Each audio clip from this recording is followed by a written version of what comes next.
मैं MC Mishra sir, MC Mishra sir हमारे साथ नहीं है, मैं प्रोफेसर उनियाल आपके पास आ रहा हूँ। चूंकि आपने कहा कि क्या क्या रिकमेंडेशंस थे, फिर आपने बताया कि इसके अंदर जो लोकसभा में मंत्रालय की तरफ से कहा गया, कितनी परीक्षाएं स्थगित हुई, कितनी परीक्षाएं कैंसिल हो गई। एक मैकेनिज्म तो डेवलप किया गया था ना, पहले सीबीएसई एग्जाम कंडक्ट कराती थी, बाद में एनटीए बना, और इसके अंदर 2024 के बाद सुप्रीम कोर्ट के दखल के बाद इसमें एक कमेटी बनाई गई, 101 सिफारिशें की गई, मतलब फुल प्रूफ एग्जामिनेशन। तो आखिर सिस्टम क्या हो जो वाकई में फुल प्रूफ हो, पेपर में फुल प्रूफ नहीं हो, वाकई में हो फुल प्रूफ। आपकी आवाज नहीं आ रही। मेरी आवाज आ रही है? आ रही है जी, बोलें। हाँ, मैं ये कह रही हूँ, पहले तो मैं क्लियर कर दूं कि मैं जिस कानून की बात कर रही थी वो 2023 में राजस्थान गवर्नमेंट लेके आई थी, उसकी बात कर रही थी। हालांकि केंद्र में ये कानून 2026 में आया, उससे पहले इस तरह का कानून 2023 में राजस्थान सरकार, जो इसमें अशोक गहलोत जी मुख्यमंत्री थे, तब वो लाने की बात कर चुके थे। अब मैं ये बताती हूँ कि आप कानून की बात करें, एनटीए की बात करें, मैं ही नहीं, संगीत रागी जी तो इस सरकार के बहुत बड़े समर्थक रहे, हमेशा आप सुनते होंगे उनको। वो तक एनटीए को बोल रहे हैं कि ये नालायक संस्था है। पर एनटीए संस्था किसकी है भाई? एनटीए कोई फॉरेन इंस्टीट्यूशन तो है नहीं ना, इस सरकार की संस्था है। और आप 2024 की बात कर रहे थे कि नीट का एग्जाम उस समय कैंसिल हुआ था। मुझे याद है कि नीट का एग्जाम कैंसिल होने के 10 दिन के अंदर अंदर और कई सारी परीक्षाएं कैंसिल हुई थी, जिसमें यूजीसी नेट की भी परीक्षा थी। मेरा अपना स्टूडेंट जो बोला था कि मैम इस बार मेरा पेपर बहुत अच्छा हुआ था और पेपर कैंसिल हो गया।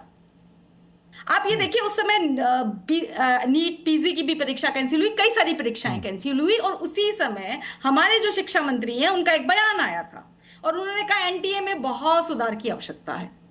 2 साल हो गए उसको और 2026 है। अब सुधार करेगा कौन?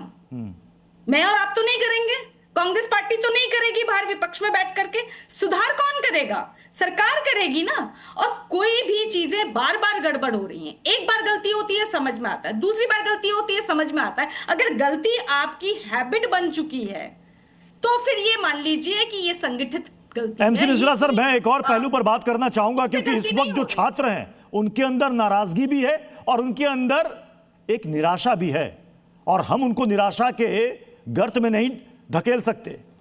उनके लिए आप क्या कहिएगा? चलिए, पेपर लीक हुआ, फिर से एग्जाम होगा, सभी को बैठना पड़ेगा, उनको मोटिवेट करने के लिए आप क्या कहिएगा? क्योंकि 23 लाख स्टूडेंट्स के भविष्य का सवाल है, उनके सालों की मेहनत का सवाल है, और सवाल उनके पेरेंट्स का भी है, जिन्होंने अपने बच्चों के पीछे लाखों रुपए खर्च किए।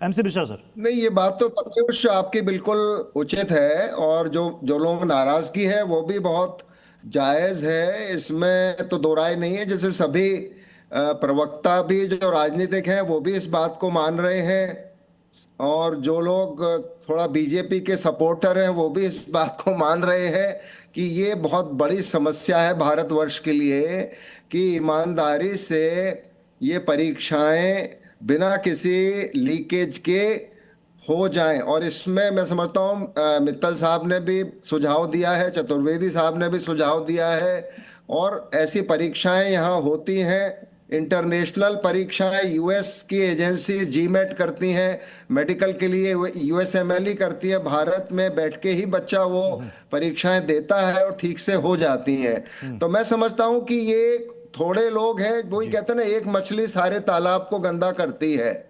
तो इसमें मैं समझता हूँ ये अब एआई का जमाना है, डिजिटल टेक्नोलॉजी का उपयोग करके, और जैसे मित्तल साहब ने कहा, बिल्कुल सहमत हूँ, जहां भी ह्यूमन इंटरफेस होगा। समय की कमी है, मैं डॉक्टर ए.के. मित्तल सर, मैं आपसे जानना चाहूंगा, क्या कोई नया मैकेनिज्म आना चाहिए, और वो मैकेनिज्म कैसा होना चाहिए?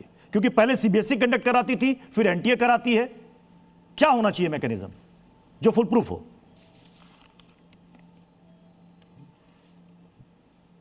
प्लीज सर अनम्यूट कर लीजिए, प्लीज सर अपने आप को sir. A K. Mittal sir, A K. Mittal sir, लोगों को संरक्षण दे रही है। हाँ, खरे साहब, जी इस दशक में ए.के. मित्तल सर, जी ए.के. मित्तल सर, समय का इसलिए संक्षेप में चाहूंगा, जवाब दीजिए सर प्लीज।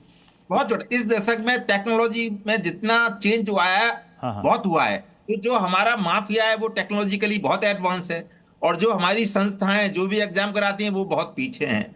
आज की जरूरत ये है, जो टेक्नोलॉजिकल इंस्ट्रूमेंट्स हमारे पास हैं, टेक्नोलॉजी जितनी उन्नत है, उन सब का यूज करते हुए आप परीक्षा कराइए।